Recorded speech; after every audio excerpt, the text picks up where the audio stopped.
Ну что, чувачки, сегодня я покажу вам самую нервную в истории GTA Online доставку кислоты в открытой сессии. Я почти никогда не доставлял ее, так как у меня не были выполнены все миссии, чтобы разблокировать апгрейд.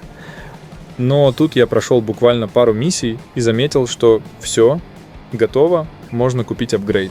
И получается, это первая моя фарм-доставка кислоты. Я, кстати, думал, что на байк не наводятся ракеты. Разве не так? Может, нужно купить отдельный апгрейд? Я просто не помню и не особо еще смотрел и разбирался. Короче говоря, сейчас все увидите. И я реально хочу попросить вас ставить лайки на видосы и подписываться, если смотрите без подписки. Сейчас это, как никогда, важно для меня. Кстати, все еще не выпустил по ней гайд, но я скоро полностью разберусь в теме и сделаю его.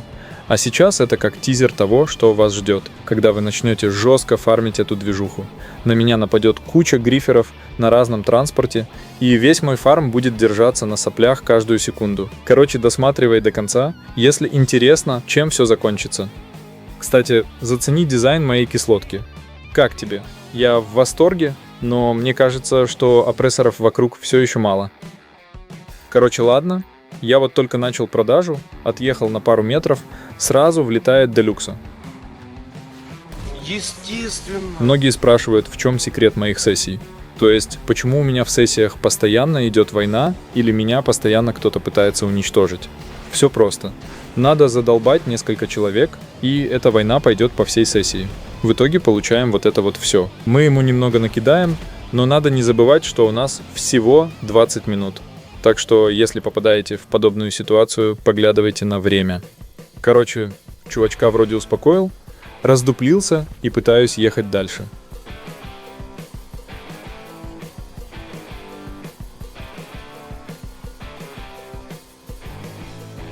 Короче, не прошло даже минуты моей спокойной езды, за мной уже летит вертолет. Я думал, что он не за мной. Короче, прикол еще, что я не могу снять этот сраный шлем, чтобы использовать тепловизор, и приходится реально чувачка искать глазами. Типа, я уже отвык даже. Сейчас начнется какая-то тактика. Чел, короче, будет резко выбегать из вертолета, если я остановился, и сразу в него запрыгивать, если я начинаю движение. Короче, какой-то реально гений. Вот чисто даже достал меня. Я люблю гриферов, но вот таких вот нет, которые даже рискнуть боятся в поле зрения попасть. Посмотрите, какой смелый, сразу там чуть ли не выпрыгивает на лету. Накидаем ему гранат, чтобы у нас было время, пока он будет бежать до вертолета или спавнить его.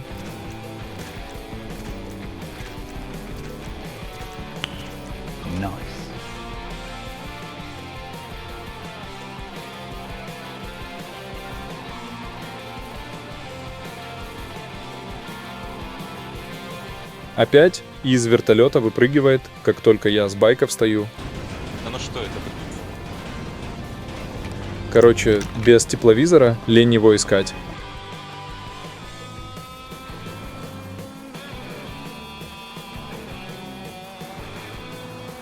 Сколько можно?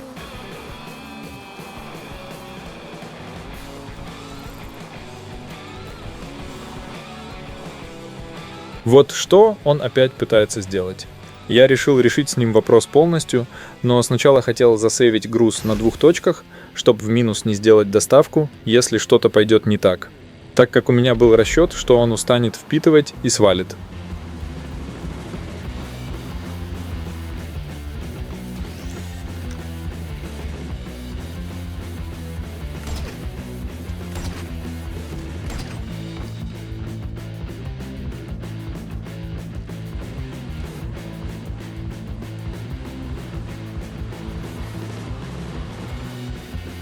Вот, одна точка, и рядом сразу была другая.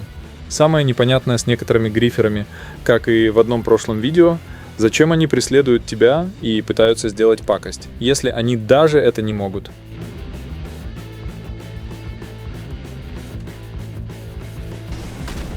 Слышь, псина,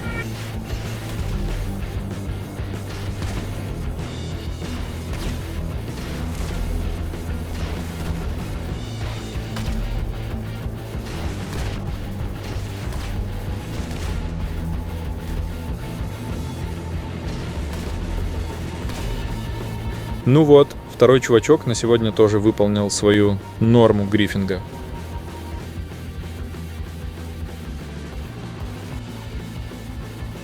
Но если вы думаете, что это все нет, сейчас будет еще один прикол.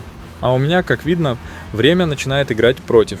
Ведь я никак не ожидал еще и инвизных джетов где-то посреди пустыни.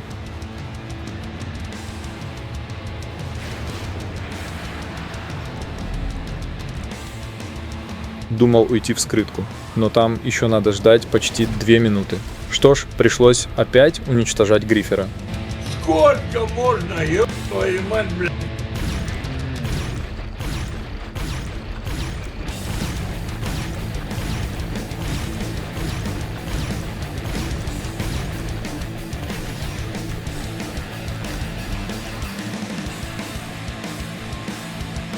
В кустах его искать, конечно, нет времени, еще и без тепловизора. Поэтому я уматываю. Тем более он будет догонять меня, а нам еще осталось целых 3 точки.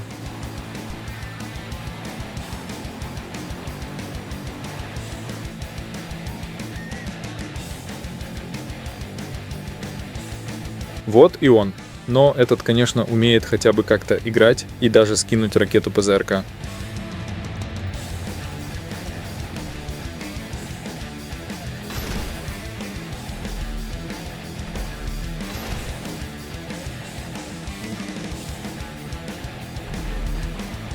И тут он садится мне на хвост. Я выдал запуском ПЗРК свое место на скрытке. Остается всего 2 минуты.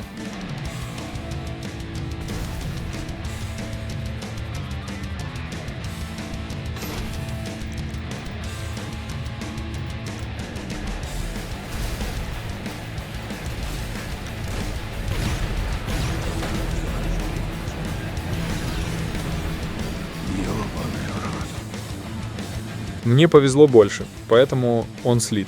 Мне надо за 1,5 минуты доставить еще 2 точки. Но они уже прям тут.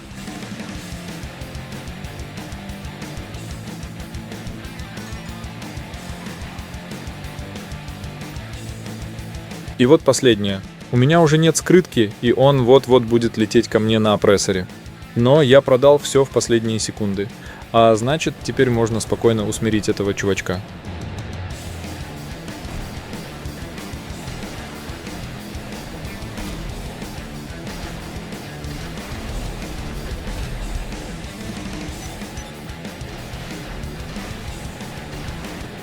Ёбушки-воробушки.